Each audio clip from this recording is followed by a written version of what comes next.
You're listening to Cooper Talk.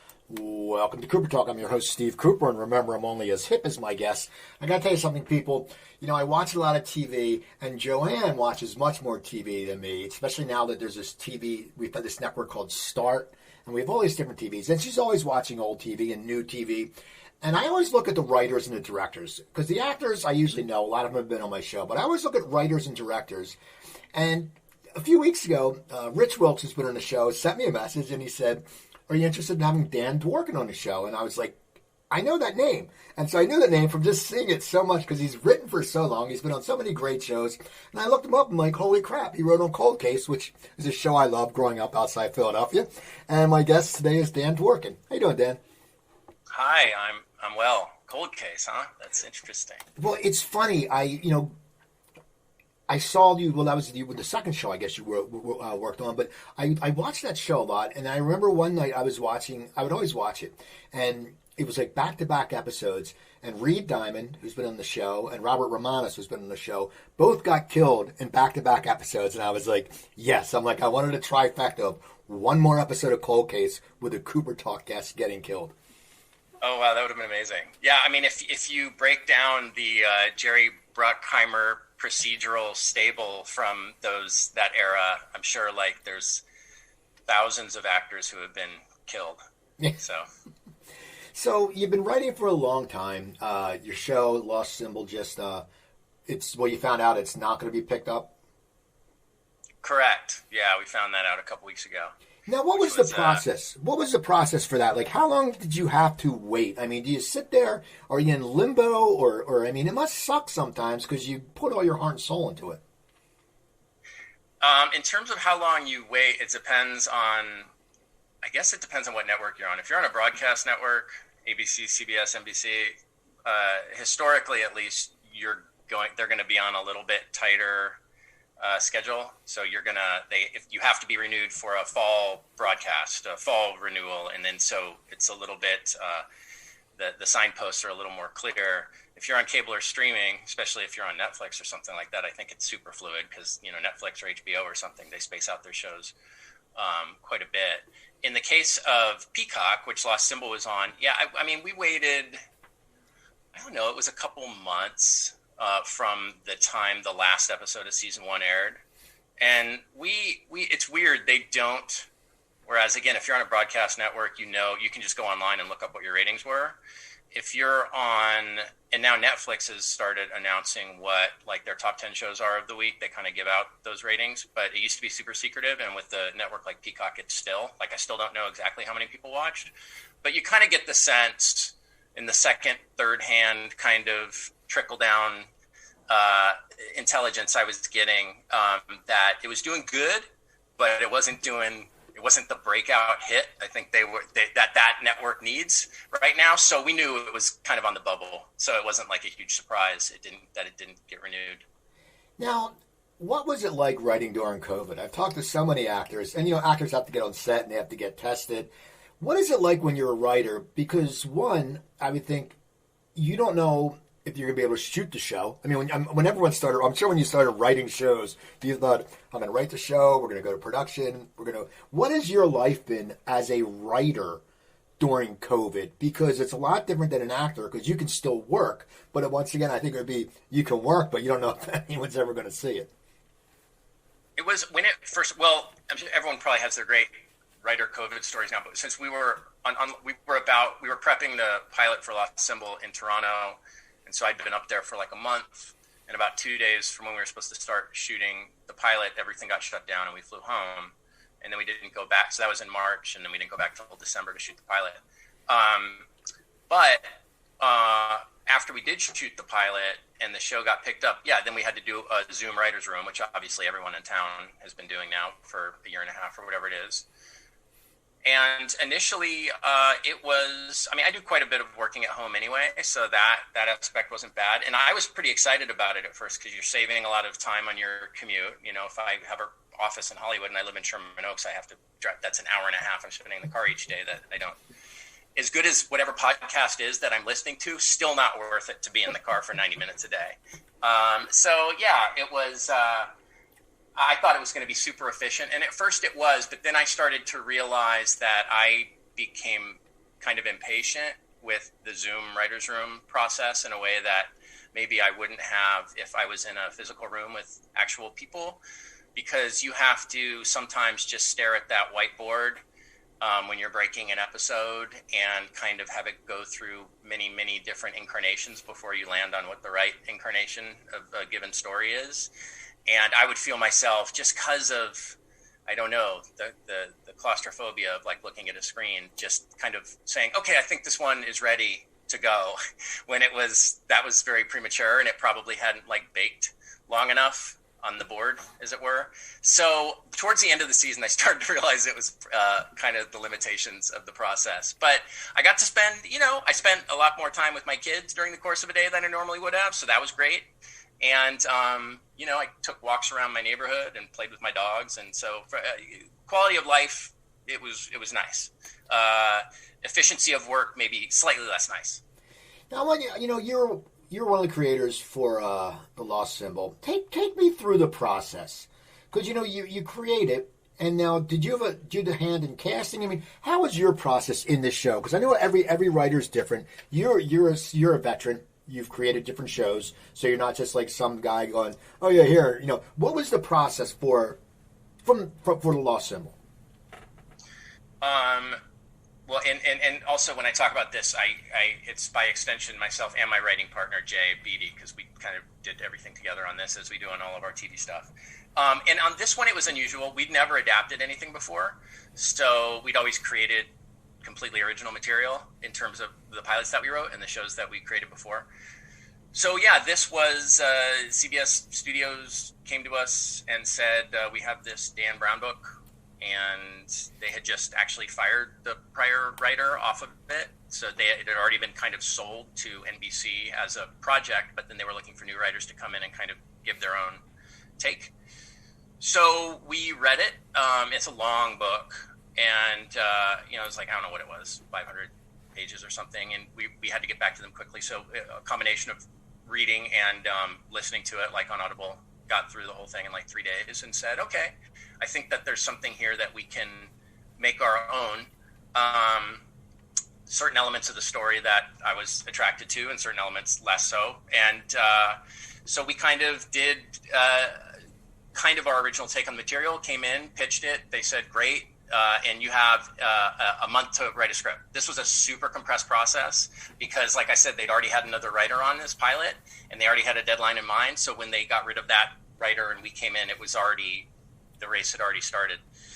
So we wrote it, and yeah, in answer to your question, I've listened to some of your other podcasts, and I listened to like your Scott Rosenberg. I don't know if he's the only other showrunner type person, but that you've interviewed. But like, yeah, he when he spoke about how the showrunner process is it's totally immersive and like the hardest job in Hollywood. I don't know if it's the hardest job in Hollywood, but it's very hard. It's super labor intensive because you are involved in every facet of the process. You're involved in obviously the writing, but all of the casting, all of the producing, on-set and off-set, all of the hiring, to the degree that you want to be involved in wardrobe and production design and everything, that is all kind of under your umbrella. And so Jay and I try to split things up as much as possible, because it is, to do all that by yourself is really hard. And he takes certain departments, I take certain departments. And yeah, so we cast that show and shot it very quickly, got a really cool director, Dan Trachtenberg, and he shot a great pilot. They picked it up. They said, great, now you've got 9 more episodes to do. And then we got our writer's room together, started writing, and flew back and forth from LA to Toronto, and as did some of our other writers, and produced seemingly really quickly 9 more episodes in a short amount of time, and that was it. Now, how'd you get into this biz?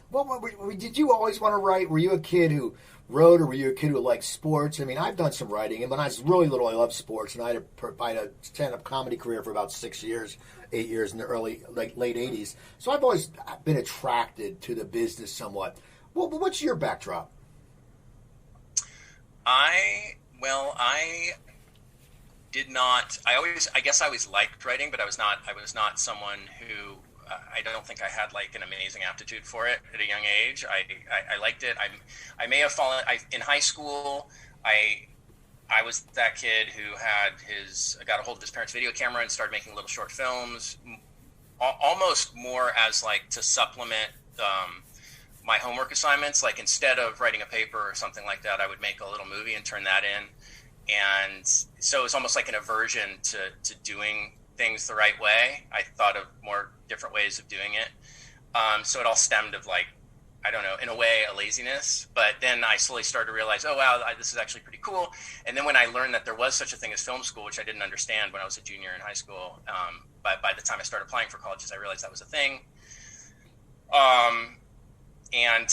Applied to USC, did not get in, applied to UCLA, got in, and then, my junior year got into the film program there and got out and started working as various kind of low-level assistant jobs and toiling away, trying to write, failing, eventually getting a writing partner, and then who smartly suggested we should try TV, considering neither of us could finish or sell any features. And so that's what kind of launched us into TV. Now, that was your writing partner, Jay, right?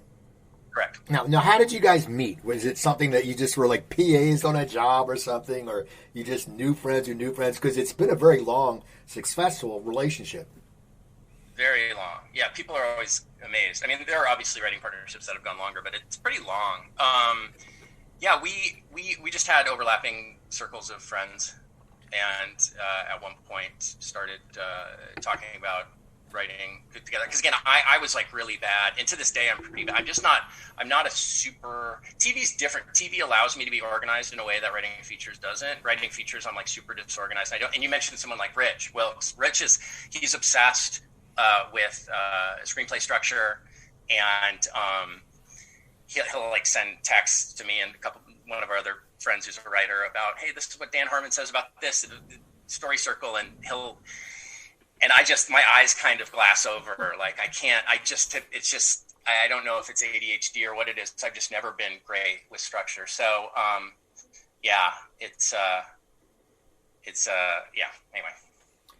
So you and Jay, you decide you're going to write together. What do you tackle first? Do you tackle like a spec script? Do you try to get an agent? I mean, what angle do you come to? Because I heard, a lot of times agents, TV shows are more attracted to partners because it's 2 for 1, basically. But kind of, yeah. What was your strategy when you guys decided to get together? Did you write a whole bunch of specs, or what did you do? So when we started writing TV, this will date us. As you know, you need to have a sample of your work, preferably 2 samples of your work to get an agent and have that agent send around. So we wrote a CSI spec, which gives you an idea of how long ago, the original CSI. And that was, I think, in retrospect, like a really mediocre sample. But I happened to, so much of this business is kind of luck and who and those kinds of things. And I had a friend who I'd gone to college with who was an agent at kind of a boutique literary agency. I gave it to him, and he said, this is good, but not good enough. And if you have something else, basically, like some of the guys here have agreed to meet with you, but, they want you to have something else. So we had a little meeting with the agency, and they said, if you can go write something else that's bolder and, pushes the envelope and will really get yourself noticed, then, we'll consider you. So then for some reason, our idea of bolder was The Practice, which again, dates us a little bit. We wrote a spec episode of it's just so crazy because now, those shows are so down the middle compared to all of the great stuff that's on TV right now that like kind of blossoming writers have to choose from in terms of writing specs and things like that. So we wrote an episode of The Practice, but we came up with some fairly outrageous kind of eye-catching stories where they read it and they're like, this is what we need. This jumps off the page. They signed us, and we got super lucky because our agent, who is still our agent to this day, very quick, within a matter of, I feel like a couple months, sent it out and got us our first TV job, which was on Dick Wolf's Dragnet, which lasted about 2 seasons and was awesome. And we've kind of just been working ever since because, in TV, it's interesting. You've looked at my resume, so you've seen I've been on so many canceled shows. Like I've been on so many shows that have been 1 season and done. And the bad thing about that is, obviously it's bad if you like the show. It's bad that it gets canceled. It's bad in that you don't get the stability of being on a show. So financially it can be bad, but it's good in that if you get along with people and you are good at writing TV, then when that show blows up, all of the writers kind of like spores blow into the wind and land on other shows, and then call you later and say, hey, I'm on this new show. Do you want a job? And so that's kind of what has happened to us throughout our careers, being on these shows that have gotten blown up, but the writers have gone elsewhere and hired us away. And that has created our TV career by and large. Now, back to Dragnet. What was it like going into that writer's room for the first time? Because were you the new guys? Was there a bunch of grizzled veterans? Because you always know the sitcom rooms. It's a bunch of, like Seinfeld. I know a few of the writers. It's a bunch of New York comics. And then they get a young guy, and you're like, it's like, what was it like for you guys going into Dragnet? It was the greatest. It was definitely one of the. Because it was all so new to us, and we started making a little bit of money, and it was a unique staff, Dragnet, because it was just Jay and I, and there was a mid-level writer, and then the showrunner was a guy named Waylon Green. I don't know if you know him, but he's like this legendary screenwriter. He wrote, among other movies, The Wild Bunch, and So he like lived through Easy Riders, Raging Bulls, like that whole era. So he was the showrunner because he'd been in Dick Wolf. He'd been written for Law and Order, but he'd also been a script doctor in all these amazing movies throughout like the 70s and 80s and 90s.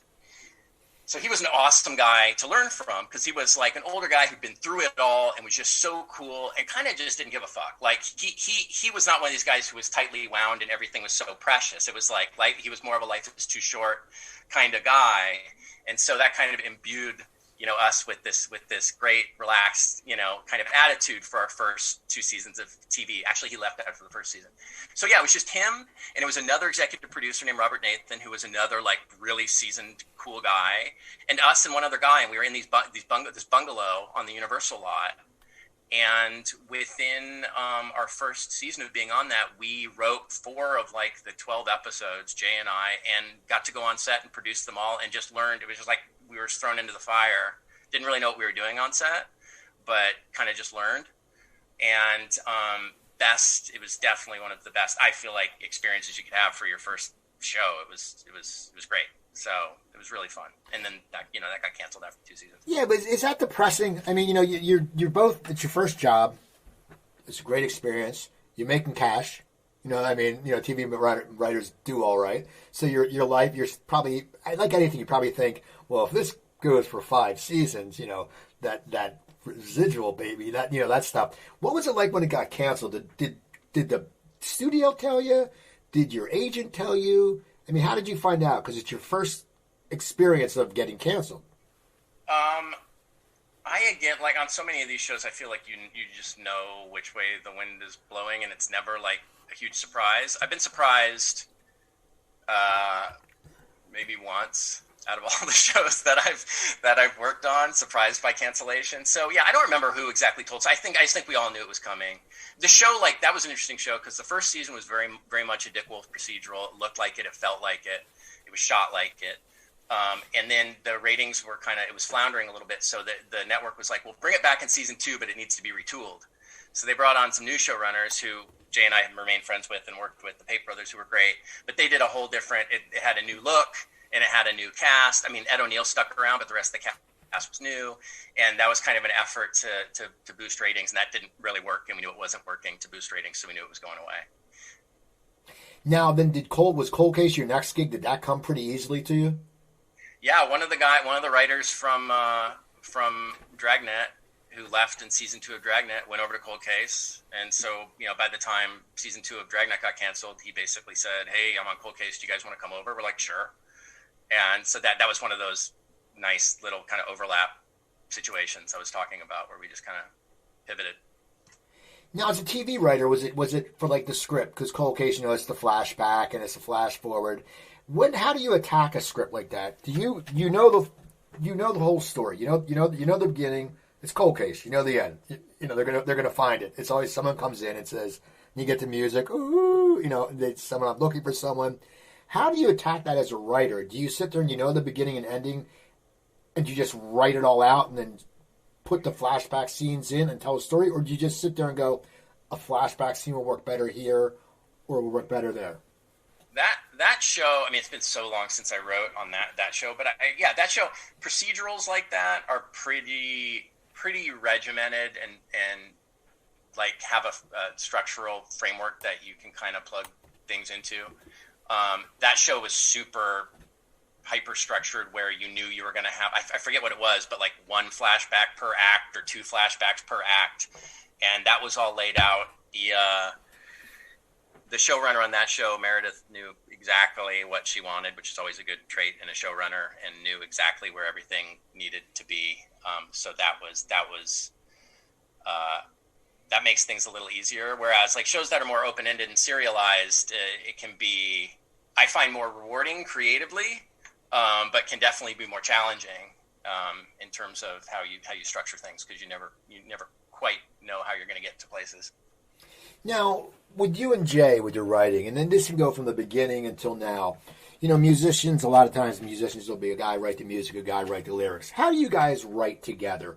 Is it someone more the dialogue guy, someone more the story guy, or what's your working relationship?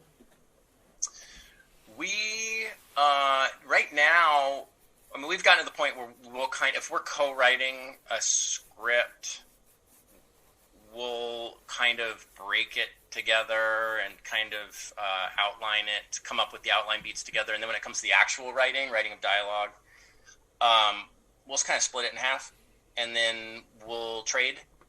And so one person will look over the other's stuff and, kind of give an overview of what needs to be done. And that's where, it's really hard. It's like, that's where there can be some tension, obviously, like if one person thinks that something needs to be changed and the person who wrote it thinks it's fine. So that's a dance, always will be. I feel like there needs to be, I don't know how other partnerships do it. In our partnership, I know I feel like someone always needs to do like the last pass before it goes in. So I'm kind of that person, just kind of making sure all the I's are dotted and the T's are crossed and that everything's polished. So yeah, we've and it depends on the show too, how the process works. But at this point, we kind of just split it. Now, you wrote for Criminal Minds, which, my wife has watched every episode of that. I watch it when I get it. And that's some dark shit. I mean, there's some crazy stuff in there. How do you guys go about writing a script for that? Does the room talk and go, okay, I mean, you think about it, I'm talking to you, you're a nice enough guy, and you see the stuff on there and you go, holy crap. I mean, there's some crazy shit on there. How do you go about that and then just sit there and then years later, if your kids see it, they're probably going, oh my God, dad's got a pretty wicked mind. I don't want to piss him off. It's funny because more interesting to me has always been that, not that, maybe this is predictably, I think this way, but like, not that the writer is twisted for coming up with it, but that all of America and the world is twisted for loving it. Like I remain baffled. It has nothing to do with the quality of the show. It's the content. Like, I remain baffled that Criminal Minds is so, like, I have had, of all the shows I've ever worked on, like the Criminal Minds fans that come out of the woodwork are the most intense, for sure. And it's one of these multi-generational, it's like Friends or Grey's Anatomy or one of those that kind of finds new generations. So like my son, who is 13, at his middle school, he has a classmate, a girl, who found out I worked on Criminal Minds back in the day. And she is like, he comes home every day and he's like, oh my God, like he's scoring so many points socially at least with her. I don't know, like, so I'm happy to be able to do that for him, kind of, but I find it weird. I've had friends like text me that I hadn't talked to since college and say, hey, my daughter, who is like a teenager, saw your name on Criminal Minds. Can you text her something? I'm like, are you really? So anyway, it's fascinating to me. As far as writers coming up with material, I don't know. I don't know. We were writing pretty dark, twisted stuff pretty early. I don't like it as much anymore. Like when we were young, like for me, more dark and more twisted was like, it couldn't be too dark and twisted. And now I'm like, I don't know if it's having kids or whatever. Like I definitely like it less. And it's just a lot of that stuff started is based on real stories. So that helped. On that show there were FBI profilers who were actual FBI profilers who were consultants, and they'd kind of give you ideas, and they've seen a lot of dark, twisted stuff. So you just kind of run with it. So what happened with that show? You're writing did you leave for a deal, a development deal, or what happened? We left. I mean, it's funny, in our career, we have never stayed on a show longer than 2 seasons, which is crazy. Like I said, a lot of them have been canceled after 1 season or so, and then one or two occasions we left for other jobs. And on like one occasion, Criminal Minds actually was the one job we kind of got laid off from. Actually, we never actually been fired, which I kind of wish we could say we've been fired, because there's something kind of romantic about saying I got fired, because there's usually a good story behind it. But we haven't really. We got laid off. They kind of downsized that staff. And yeah, we were, I think, pretty much asked not to come back, or maybe they wanted us to take a pay cut. I don't remember. So yeah, we left. And it's crazy to me because I know Erica Messer, who took over as showrunner after we left, or a few years after. She was on that show for the whole run, which is like 14 seasons or something. And that to me is crazy. Yeah, I couldn't do it. I couldn't. I get really antsy, I think, and unless the show's like perfectly. Not that I would always have. This sounds like a luxury that most people don't have, but like for me, I feel like I would really go a little bit nuts if I wasn't super into something creatively. Like if it wasn't a perfect creative marriage to stay on a show like that for like 4, 5, 6 years. I don't think I could do it. Like I think I can't separate the whatever it is, the passion from the work. Or whatever. I can do it. I can do it for a season. I can do it for 2 seasons. Right. I think 3 seasons. But getting into season 4 and stuff, I think the monotony or whatever it is, unless it's a show I'm super super passionate about, I don't know if I can do it. Now, during this time when you're working a lot, were you creating pilots too that weren't getting picked up, or and how do you balance that with a staff job? Like the staff job ends, and then someone says, "Okay, write this," or how do you work that out? Yeah, that's a good question. We were. I think around the time of when we were on Criminal Minds, or maybe after Criminal Minds, we started writing pilots and getting like kind of blind pilot deals. Where we just carve out time. I know when we were on Revenge, we worked out a deal where we only worked 3 days a week because we wanted the other 2 days a week to write these 2 pilots that we'd sold. So yeah, you just have to figure it out. It's a lot of work, definitely. But I personally was very driven by, like I said, I'm driven by things that I'm really into.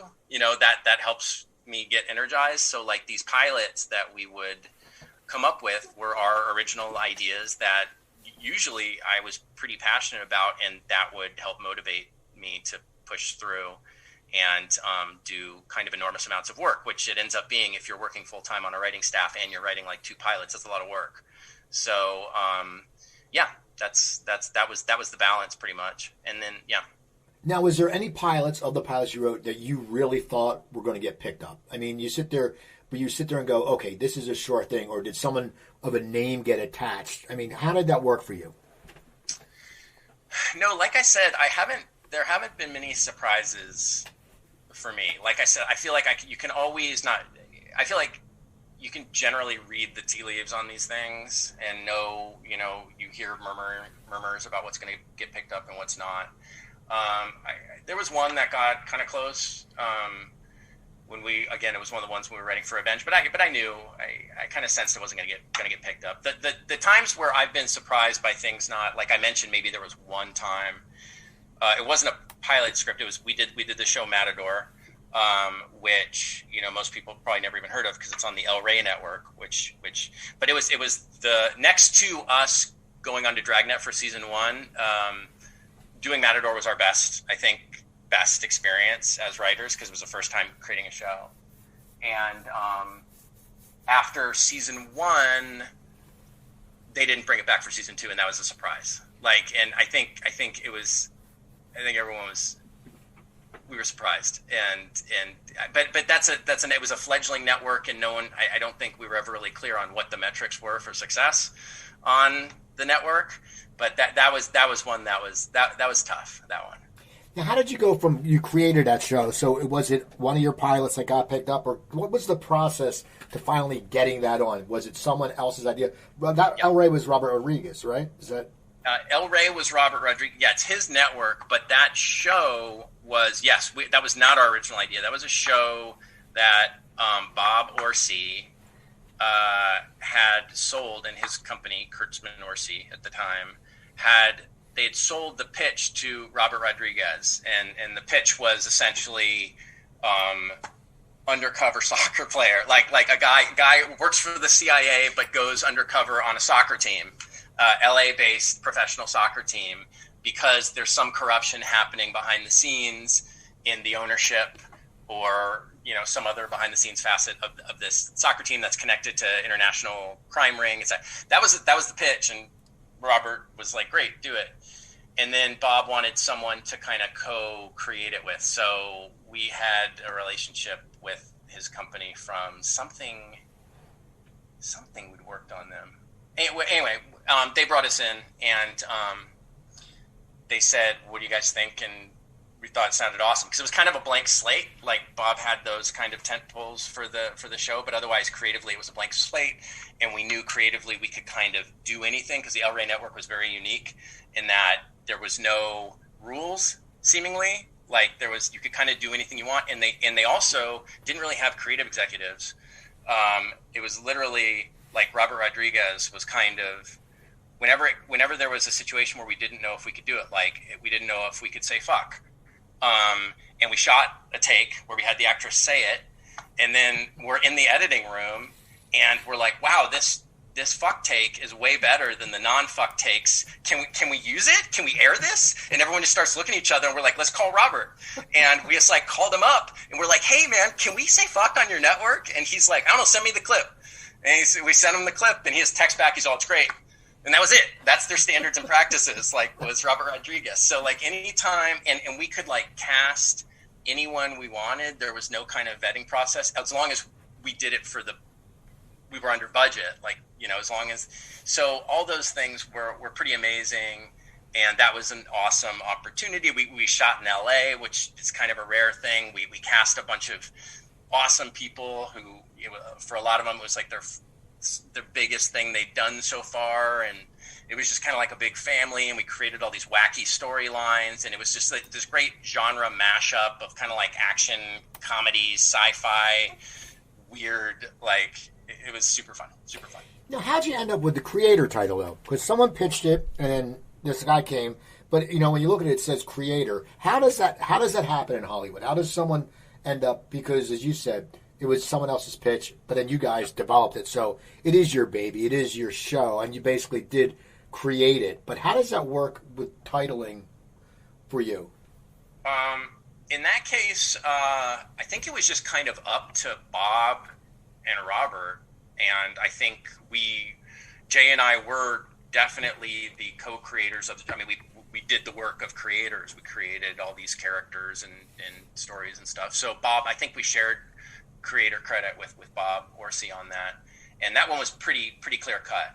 I think there's other instances sometimes it gets murky, the titles. On Lost Symbol, it was obviously they weren't going to give us a created by credit because Dan Brown wrote the book, and we used his story and his characters, and there was no question about that. So in that instance, you get a developed by credit, which I think is what we got on Scream also, obviously because that was an existing franchise and that was a whole different animal because we wrote the first pilot and then kind of got fired from that. So we've never been fired from a staff, but they moved to another writer. I guess that's not getting fired, but we wrote the first pilot of Scream and we created enough stuff in that pilot that we wrote, character wise and story wise, that they gave us a developed by credit on that show, I think. So yeah, it depends. There's all kinds of credits you can get. No, that's funny because you say credits. So, okay, so you look at your IMDb and you're co-executive producer, consulting producer, executive producer. What's the difference? I mean, until you get to the showrunner, but what's like with Scorpion, you were a consulting producer. What's the difference between a consulting producer and where you're on Revenge, or Mercy, you were a co-executive producer? What's the difference? That's a great question, because the difference between consulting producer and co-executive producer sometimes is nothing. I mean, literally nothing. It just for whatever reason, you decide one day that you want a consulting producer title instead. I mean, I think historically a consulting producer would be someone who is there with the understanding that they are going to work on that show, but they're also going to be developing their own stuff on the side. Like that, I think, is where like consulting producer comes from. So oftentimes that has been the reason why we've had consulting producer, because we've had pilot deals that were in existence when we went to work on a show, and we had to work out with the showrunner, like they had to be cognizant of the fact that we were going to be working on the show, but we were going to have to be doing meetings and stuff on our other projects. And, you know, but again, between a co-executive producer and a consulting producer, it can be, sometimes there is no difference. And as far as the other producer titles, I mean, you probably know this, but like the other producer titles in TV, essentially it's just it's a hierarchy of writing seniority usually. So like once you're at co-producer and then supervising producer and then co-executive producer, that's just seniority, essentially, you having worked your way up. So you had another show, and it's funny. Years ago when I lived in LA, I had a guest on my show. And then when I lived in Burbank, and right before we moved back east, I go down to my mailbox, and that guy is at the mailbox. So I remember me and my wife were hanging out, talking in front of the place, and he walked in, and I said, "What are you up to?" And he said, "Oh, I just got cast in a show called The Crossing." And the guy was Grant Harvey. Grant lived in my building. Oh, shit. And that's awesome. It was funny because someone had introduced me to Grant, and he had not really done a lot of acting, but they said he was on America, one of his shows where he played the heartthrob type dude. But I remember him just walking, and I said, "What are you up to?" And he said it so nonchalantly. He goes, "Oh, I'm on a show with Steve Zahn." Now, tell me about The Crossing, and it. We were in the midst of moving, so I never got a chance to watch it. But seeing the previews, it looked really, really good. I mean, how did that show come about? And then, did you guys know Steve Zahn, or how did that whole process start? That show was, so along with Matador, The Crossing is like kind of the emotional high watermark for our TV career, I think, because that was the other show that we created kind of out of whole cloth. We created every element of it. We were under a deal at ABC at the time, where we were working on one of their shows on staff, but then, again, with the understanding we were going to develop pilots, and it came time for us to pitch pilots. And I just had an idea about, this was, I mean, this is still happening, but it was really the peak of like, migrant flotillas in the Mediterranean capsizing and people dying. It was just horrific news every day. And so we kind of took that idea and turned it into a time-traveling refugee story. And so, they really liked it, and we went through it. And Steve Zahn came about because the network, to their credit, their casting people said, "What do you think about Steve Zahn?" Like, for some reason, they were really hot on Steve Zahn, which was the coolest thing in the world. It's just not what you expect from an ABC show. So it was an amazing idea. Because, he's not that traditional leading man type, but he's a genius actor. And he was awesome. He was cool. That whole show was that was another situation where that show was like kind of like a family, slightly less so than Matador. The Matador cast was a little bit younger, and they were all local, and we all hung out in LA together and stuff. But The Crossing was a really cool experience, really hard. The pilot was, I think, really good. The trailer they cut for it was really good. It had kind of a sweeping kind of feel and kind of a cool look. And then it was a situation where it didn't come back for season 2. Writing was definitely on the wall. It floundered in the ratings. It was like there's a lot of things I could attribute that to. I think, one thing, I would never blame it entirely on this, but it wasn't one of the frustrations you have in TV, I'm sure in features as well, is like promotion, obviously, and how much is something promoted, and is it maybe even more importantly, is promoted the right way. So we had kind of a cool, I think, sci-fi show that it felt like sometimes maybe was promoted as more of kind of a emotional drama. I don't know. And then the timing of when it came out was very weird, because we were like the last of their mid-season shows to come out. So they had, I think, maybe kind of already expunge their marketing budget. But then also the show just didn't, I think the pilot was super solid, but then the subsequent couple episodes maybe didn't keep up people's attention. And then like, I feel like happens a lot. It happened on Matador too, I think. There was a lull, I think, creatively, in like the episodes 2, 3, 4 maybe didn't match up to the pilot's quality. But then the second half of the season, like 5 through 10, it really got going again. So I feel like the people who stuck around through episode 10, or whatever it was it 11 episodes, 12 episodes? I feel like that was probably pretty rewarding, but there were just not a lot of people sticking around to the end. But so now, how does that happen? I mean, when you said a lull.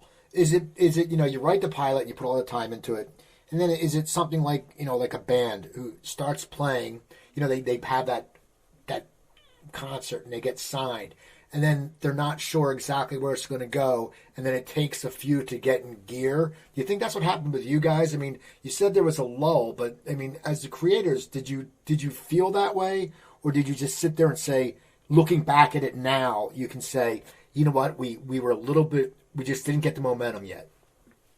Well, it's pretty. No. I know exactly what happened with The Crossing. It's very specific. It was the second episode, which people tend to say is like the really hard episode on a show. Like, because pilots, you have a lot of time to make good. You have far more time to develop it and prep it and really pay attention to all the details. And then by the time you get ordered to series, you're writing not only the second episode, but you're breaking episode 3 and 4 and 5, and so you're doing a bunch of stuff at once, so you get to pay less attention to the second episode. And in the second episode, we had a script that everyone really liked, and then when it was shot, for some reason, it just, all these holes showed up that weren't on the page, that were exposed on film. And we realized, oh man, this episode actually is not very good. And what happened was, again, if we had more time, when you're on a broadcast schedule and you're compressed, like you're shot out of a cannon, and you have to keep moving forward because you're working on multiple episodes at once, and you have to keep churning them out to make air dates and things like that. And we had to basically chuck about a third of the second episode and redo it, like try to create new stories for that episode, new scenes, new ideas that we had to not only write, shoot, in some cases cast, redress things, create new locations, whatever. That's hard enough, but then to make those things fit continuity-wise with episode 3, 4, 5, 6, 7, you're setting up things for episodes that you're writing concurrently, and it just killed us. Like I remember we brought the network came into the writers' room, like, I don't know, once or twice to hear our new pitch on episode 2, and we kept having to go back to the drawing board, and then it was just that was a tough one. That was like, we actually ended up like, it was bad. It was bad because like I said, the second half of the season was quite good, but that episode 2 just hung us up so much that we weren't able to, I think, pay enough attention to like the episodes immediately following. Now, did you have, and for all your shows when you've written, even though some have gotten canceled after the first season, do you already have the second season in mind?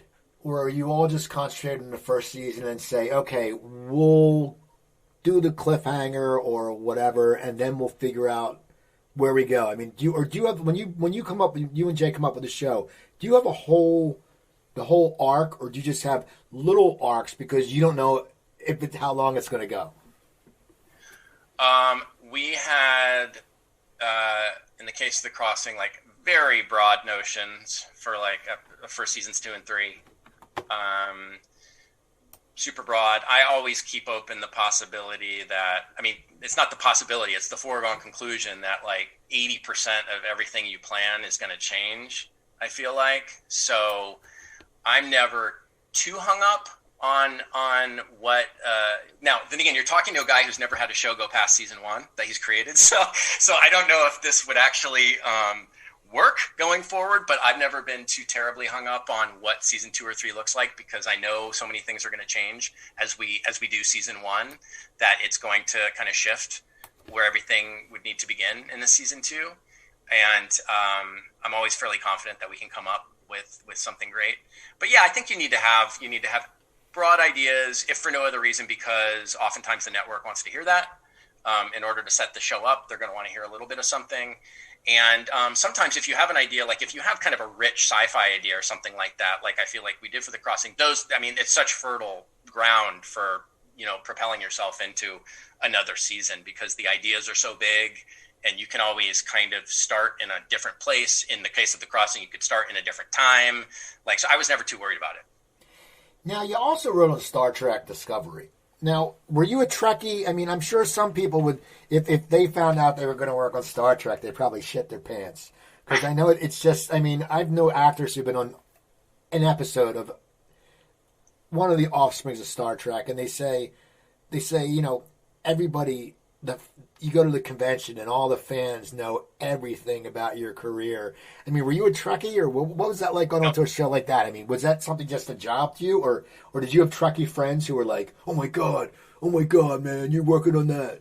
I think I had a couple, yeah. And I was not a Trekkie. I mean, I like Star Trek, but definitely not a Trekkie. Didn't know much about the mythology beyond like the really super surfacey obvious thing. So yeah, that was basically just a job. That was one of those consulting producer jobs. But we knew I had friends who were on the show already, and knew that was Alex Kurtzman's company, so knew them.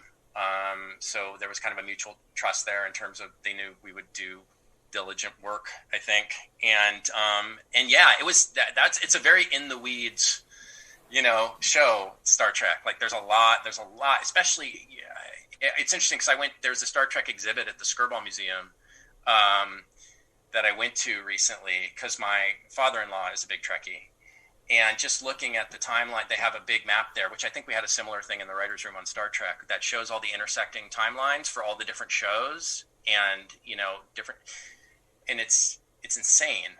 And so there was actually one woman on staff who she'd written several, I feel like, Star Trek novels.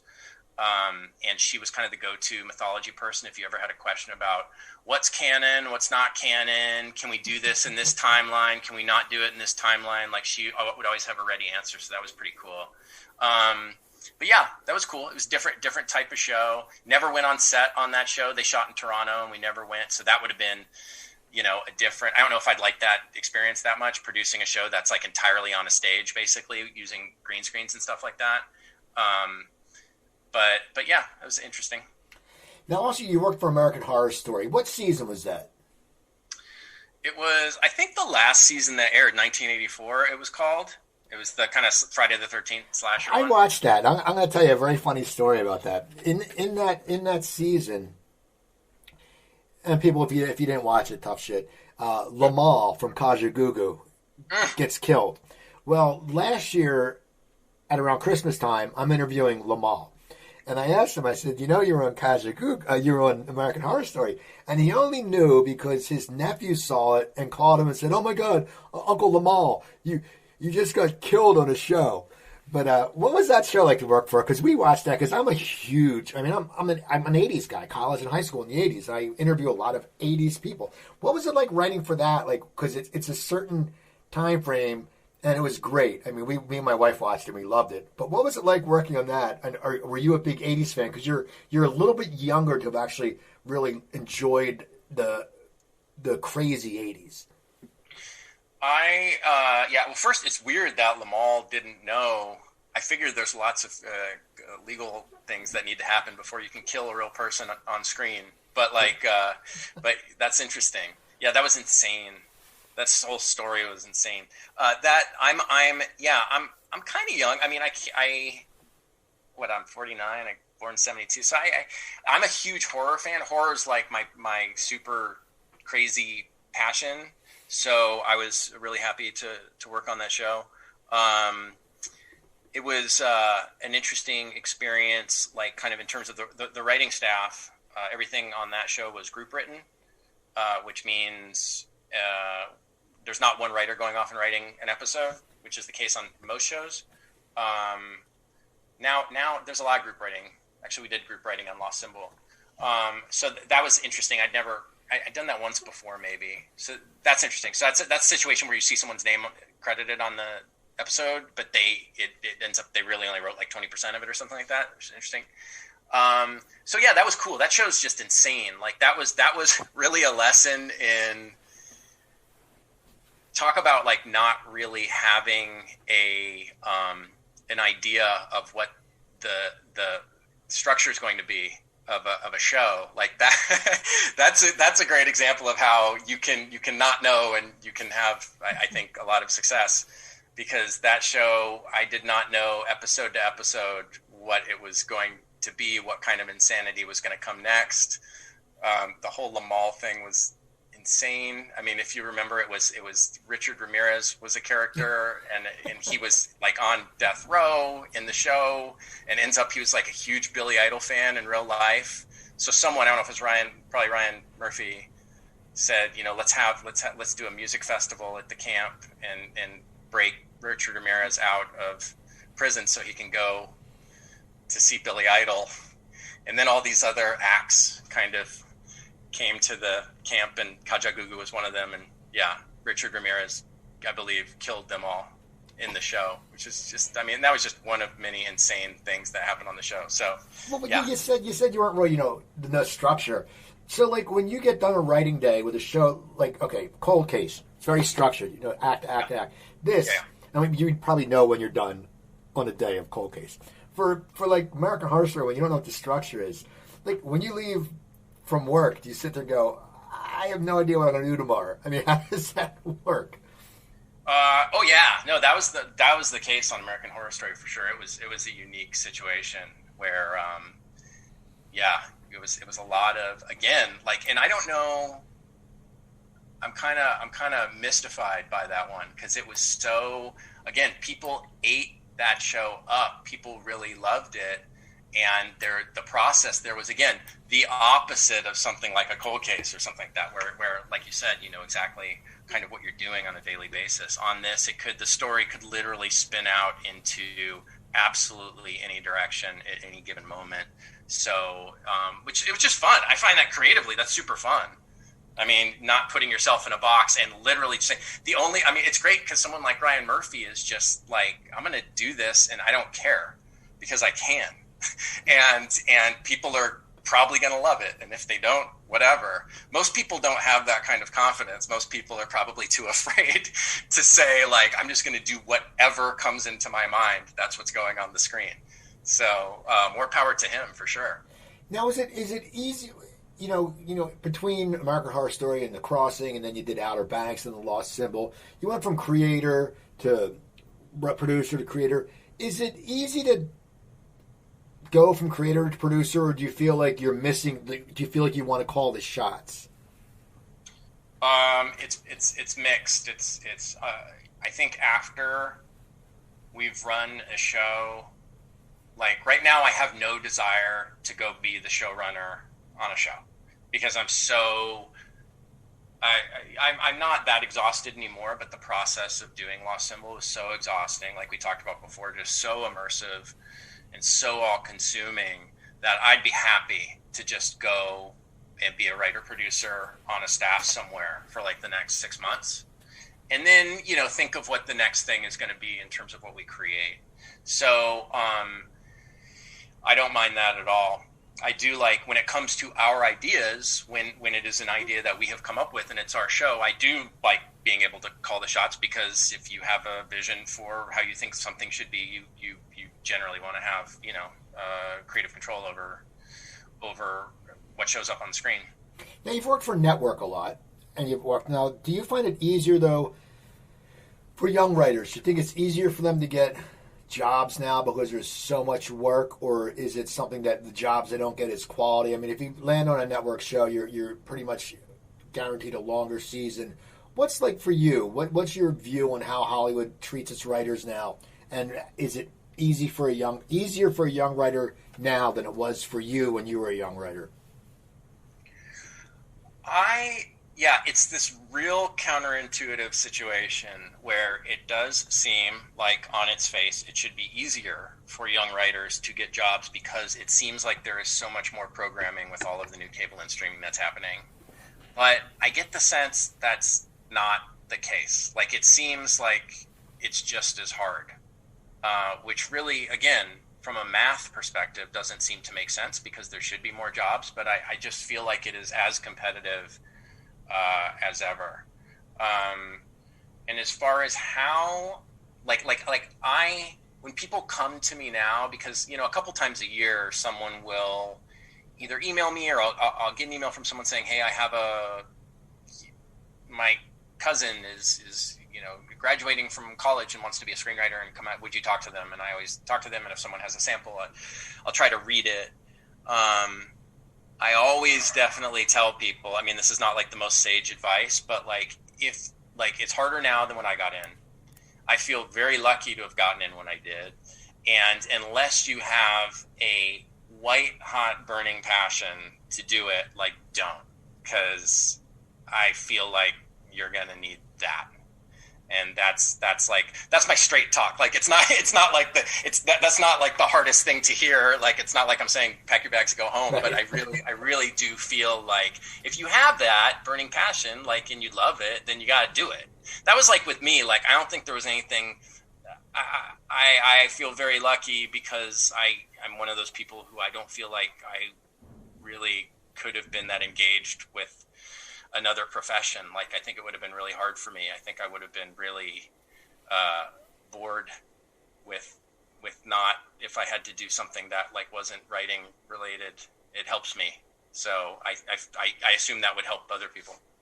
And what do you have coming up? What's anything on your plate right now? Working on anything? Any ideas? Or are you just taking some time off because it's a weird time in the industry and you've got to spend some time with your kids? Right now, I have had a resurgence of my dormant, or actually, I guess something can't be dormant if it never existed in the first place. So I'll say I have a couple feature projects that I have that I'm currently working on. One of the good things about getting our Lost Symbol pilot shut down was I had about, I don't know what it was, 6 months sitting around the house, and so during that time I wrote a feature. A horror movie, because like I said, that's really what I've always wanted to do, is write horror movies. And that one has now a very good producer, and we're getting a director for it. And then that got me another job rewriting someone else's horror movie. So that's what I've been spending time doing. I'm very, very happy about that, actually. But nothing has been shot or anything, so I can't really announce anything anywhere. Would you take a break from TV to concentrate on features? Would that be something that at this point in your career that you would really want to do? Because in the very beginning of the interview, you said you wanted to write features originally. At this point, because you've had success in the TV industry, people know your name. Is it something that if you took a break to concentrate on features, would that hurt you in the TV area? I don't know. It might help. If you got a movie made, then that would probably help. I don't know. I guess the question is how long can you kind of have a layoff before people forget about you? I don't think it would hurt. I'd be happy to just write movies for a little while. That'd be great. It's a totally different lifestyle, it's more isolated, and it's slower.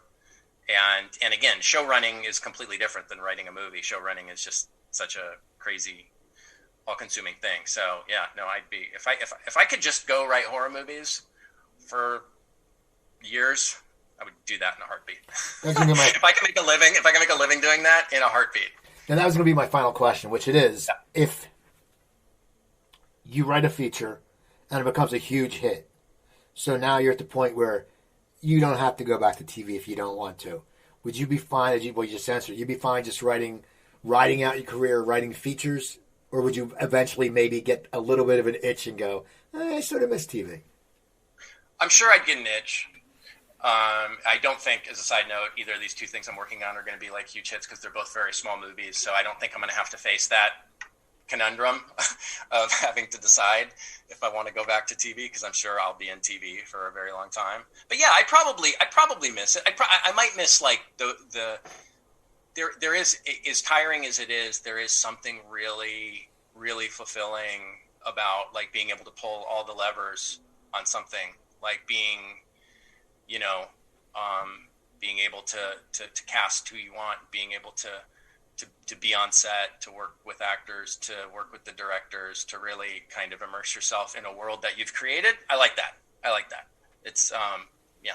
Well, that's awesome, man. I'm glad you got to come on today. Yeah. Now, how can people get in touch with you? Oh, they can't really. I mean, like, I'm not really on anything. Okay. Well, now, so people, you can't get in touch with them, but what you can do is go back to IMDb, hit up IMDb, and look at his amazing body of work, and go watch the shows. Watch Cold Case. I'm telling you, I got a soft spot. I don't know. It's just, and I interviewed Jeremy Ratchford. I live outside Philadelphia. I just have even though it wasn't shot in Philadelphia, I have a spot. So people, go check out Dan Dworkin, DWRKIN. Go check out my website, coopertalk.net. You can find 895 episodes up there. Email me, Cooper at coopertalk.net.